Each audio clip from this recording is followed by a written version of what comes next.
Vamos a João Pessoa, com ele, Alexandre, o físico Alexandre Cândido, ele que faz parte da UFPB. Hoje ele vai falar sobre chuva de meteoros, né? Por que é que existe chuvas de meteoro? Isso acontece por causa de quê? E vai falar também sobre uma das mais importantes chuvas de meteoro que acontece nesse mês de agosto, que é a Perseidasque. Bom dia, Alexandre, tudo bem? Bom dia, Conrado. Bom dia a todos. As chuvas de meteoros, elas são fenômenos astronômicos que são conhecidos aí da humanidade já há vários séculos, né? Desde antes de Cristo já tem menções a esse fenômeno, mas só recentemente, né, séculos atrás, né, a gente tem um entendimento dos causadores dessas chuvas, né? Os meteoros nada mais são do que, no popular, as estrelas cadentes, né, que são aqueles riscos brilhantes que a gente vê no céu, né? Alguns bem brilhantes, outros provocam clarões gigantescos no céu, né, como os chamados bólidos, né, que às vezes, de vez em quando, a gente vê aí saindo nos jornais. E nada mais são detritos de rocha, metal, poeira, gelo, né, que adentram na atmosfera terrestre em altíssima velocidade, e aí por pressão e atrito com o ar, aumenta a sua temperatura e começa a se incendiar, se desintegrando totalmente na atmosfera, ou às vezes até caindo alguns pequenos detritos na superfície da Terra ou do mar. E o nome chuva de meteoros dá-se por causa que há certas épocas do ano, certas datas, que ocorre um boom, né, uma quantidade incomum de objetos desses entrando na atmosfera da Terra. E você os vê em grandes quantidades, e aí batizou-se o nome de chuva de meteoros. Geralmente essas chuvas elas são provocadas, né? O agente provocador delas são os cometas, né? Que são aqueles corpos de bolas de gelo e rocha, e quando se aproxima do sistema solar interno, é aquecido pelo Sol, e aí os gases e materiais voláteis que compõem esse objeto começam a evaporar, sublimar, derreter e formar uma longa cauda, né? Então, conforme o cometa vai orbitando o Sol, essa cauda vai deixando um rastro de material que se desprendeu desse corpo celeste. E aí, se esse cometa ele cruza a órbita da Terra, né, em um determinado ponto, quando a Terra passar por esse cruzamento onde o cometa deixou esse detrito, então esses detritos são atraídos pelo campo gravitacional da Terra e adentram na atmosfera, e aí a gente tem a chamada chuva de meteoros.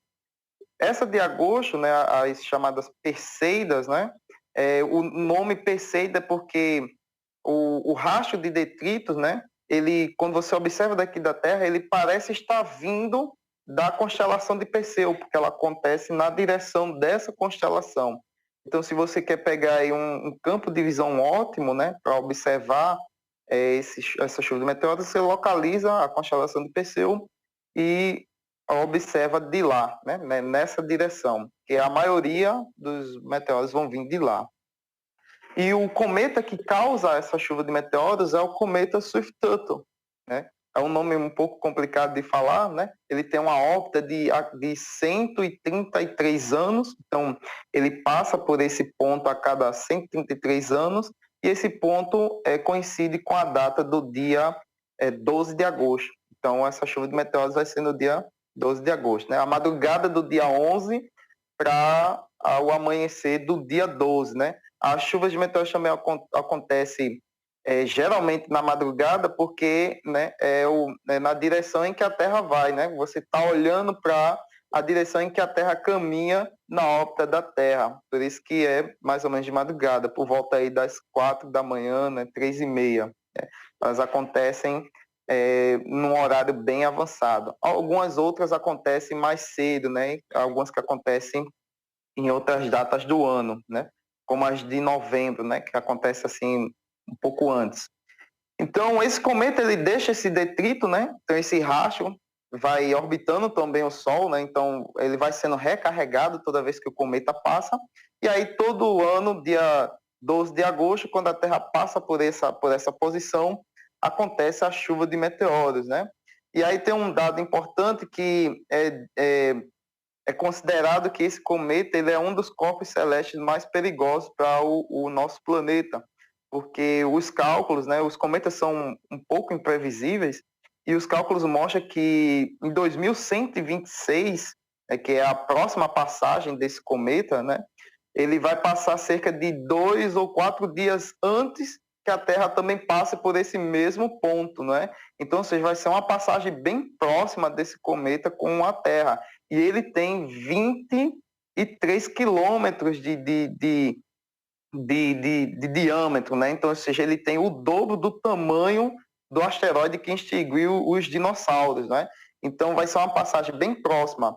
Mas, né, os cálculos dizem que não há que se preocupar, porque ele vai passar, mas não vai aproveitar risco nenhum, né? E a gente faz uns cálculos, né, de digamos assim, uns cálculos antecipados, né, para o futuro, para ver qual é o risco e chances desse cometa colidir com a Terra, e até o ano 4000 não tem um risco assim tão grande de colisão, mas essa da próxima passagem, daqui a algumas décadas, né, lá para frente, né, 2126, vai ser uma passagem assim bem próxima. Aos observadores nessa época, vai ser uma visão e tanto da passagem desse cometa, né?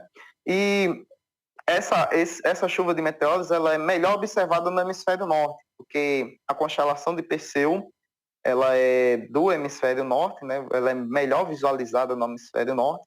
Então, para esses observadores, vão conseguir ver cerca de 75 meteoros a cada hora, ou seja, uma quantidade aí razoável, né? Existem outras chuvas que têm uma quantidade maior ou menor, mas essa ela é bem interessante porque os cometas eles são bem brilhantes e rápidos. Ele apresenta até uma coloração verde, azul esverdeada. Né?